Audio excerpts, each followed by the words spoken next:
COVID, you could talk about climate change, you could talk about this whole mess going on right now in defense. I mean, you just be honest and tell us the truth. And you'd be surprised how people would respond to that, but they don't want to take that chance. And it's really unfortunate because it doesn't serve the Canadian people very well at all. Who wants to be told a lie all the time just because it's uncomfortable to tell you the truth? So, we've spent enough time talking about the leadership of the Conservative Party, or at least Erin O'Toole. And, and I sympathize with him. It's not easy being a leader of a political party, especially these days in this country, with all of the pressure to mimic the political process south of the border, which is completely different, but still people expect you to do things in a certain way that is not unlike the way they do things in the United States, even though it doesn't really work that way here. But let's set that aside for a second, and let's talk about the convention very briefly, and let's talk about the state of the party. The big talk going into this convention has been the rift, if you will, between the Conservative Party on the one hand, between the establishment or the Red Tories on the one hand, and the not the Red Tories and the Social Conservatives on the other hand. That has been pretty much the story leading into this convention. And a few weeks ago, obviously, was the party dumped. What's his name? Derek Sloan, who was seen as a key social conservative member of the caucus. And as a consequence of that, and maybe not entirely a consequence because social conservatives, I think, were organizing already, but this dumping Derek Sloan was an important event that led to, I think, or gave a lot of drive or impetus behind the move to ensure that social conservatives got as many delegates elected to participate in this conference as possible, and to push for a number of items, not just policy items, but internal housekeeping items, because one of the problems that the party has had in recent years is this tendency to decide before the people have a chance to vote who will and who will not be on the ballot, particularly for the leadership, number one, and number two, for riding associations as candidates. So there's a vetting committee, and there are a number of reasons why people will be rejected. And, I read in the newspaper this morning, Nick, I read somebody saying that, I think it was Corey Hahn, who's the director of communications for the party right now, was talking about how it was ridiculous to say that the leader, Erin O'Toole, was running around appointing candidates. I mean, look, he was saying it's all an open process. Erin O'Toole hasn't appointed a single candidate. Well, that may be true, but there's more than one way to skin that cat. And the way that you can skin that cat is you don't have to appoint candidates.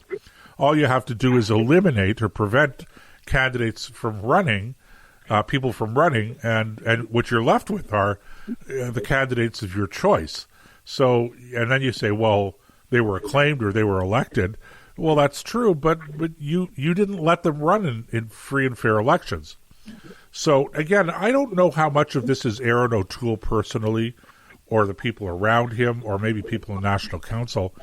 But in this particular circumstance, interestingly enough, not only has the vetting committee, the National Nominating Committee of the Conservative Party, been denying people the opportunity to run for nominations in their local ridings, but they actually were even vetting potential candidates for National Council, even though we're going to have National Council elections in this convention.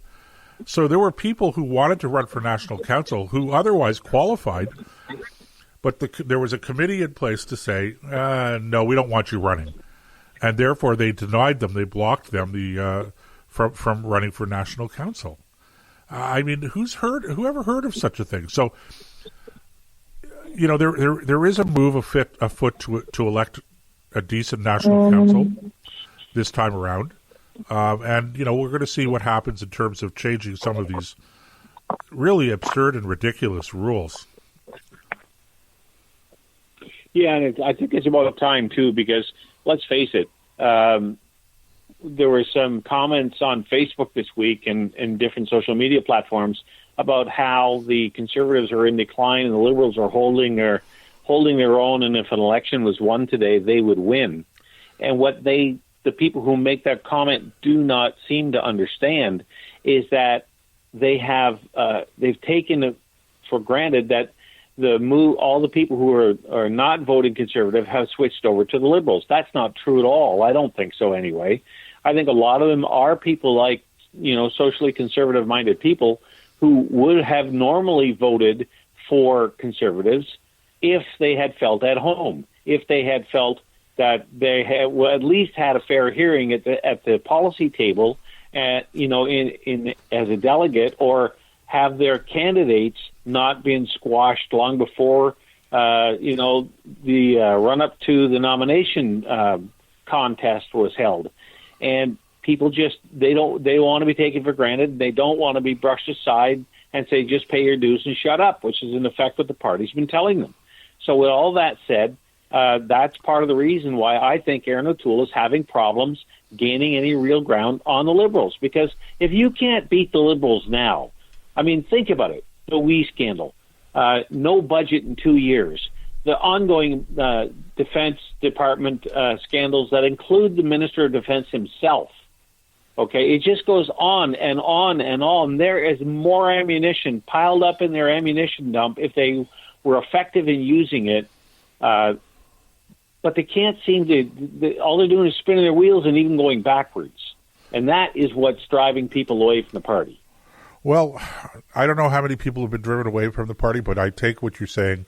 I think that there's a lot of validity, a lot of truth in what you're saying, Nick. And it's really quite unfortunate when you think about it. I think that the voter analysis that goes on within the party at this point in time is very pedestrian. I don't think that it's very sophisticated. I think that they assume that social conservatives, if you want to use that term, social conservative, are going to vote for them anyway. I don't think that that's a fair assessment. I think that, as I once said when asked this question to national media, when I was this many years ago, I pointed out to the party leadership that social conservatives always have a place to go. They can stay home. They could just stay home. You know, why? If the weather's not so good and I have to make an effort and I have to rejuggle my schedule and I have to do this and I have to do that, why would I go out and vote conservative, even though that's the party I naturally ought to be supporting and historically have been supporting? But they don't want us. And at some point in time, you know, if you're going to get slapped down, and this is the thing I want to really, I think, get across here, Nick, is that this fight right now that is reportedly going on within the Conservative Party is not, repeat it, not a fight that was picked by social conservatives. The effort that has gone on around this convention by social conservative groups to, for want of a better term, flex their muscles is a direct result of the party establishment made up mostly of wet Tories or red Tories, however you want to characterize them, who don't like social conservatives and don't want them around. So it's them. They are the ones that have picked the fight repeatedly with SOCONs. And SOCONs now are reacting. And they're basically saying, hey, I don't know what you guys think, but you're not going anywhere without us. We are a central coalition partner. We're a central partner in this coalition. We are probably the most energetic and probably the most numerous partner in this coalition. So I don't know what you guys are thinking if you think you can dump us, but if we have to fight it out, that's not something that we as SOCONs want.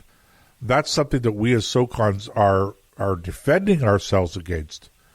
And if you want us to be team players, then you have to understand that, it takes being a team is a reciprocal relationship. In other words, I'm part of the team, but you're part of the team too. And you don't have any business coming in and saying that I'm not doing my job when you're not doing your job. So we're either a team or we're not a team. And if we're not a team, then don't blame us for flexing our muscles. It's kind of a convoluted way of talking about the issue, but there it is. Don't blame us as SOCONs for reacting to the provocations that you guys have inflicted on us over and over and over again over the last 4 or 5 or 6 years. At some point in time, when you punch us in the nose, we're going to punch back. And that's what's happening now.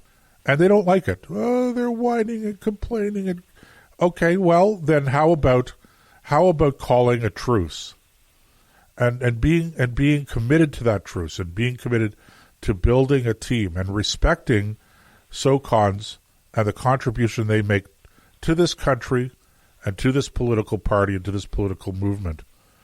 At the same time, they're going to have SOCONs like me and like you, Nick, who are going to say the same thing about them.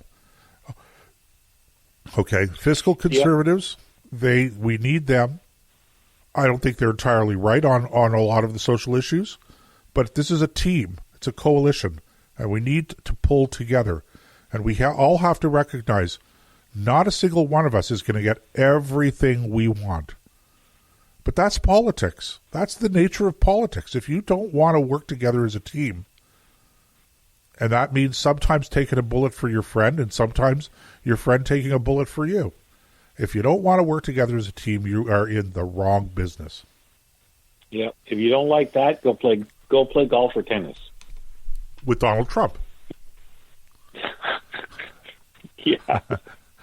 Yeah. With any luck, Joe Biden will join him shortly. Anyway. Does Joe play golf? Is he even capable? Do you know what a golf golf club looks like? I don't know if he's even capable right now. That seems to be physically too demanding for him right now. Well, I'm just wondering if he knows which end the golf ball comes out of. Okay. Well, look, and with that, ladies and gentlemen, we're going to have to go for our first break. So you're listening to the Nick and Joe Show. If you're listening live, stay put. If you're listening to the podcast, thanks for joining us. And we will catch you in the next part of the Nick and Joe Show from ThinkRadio.ca.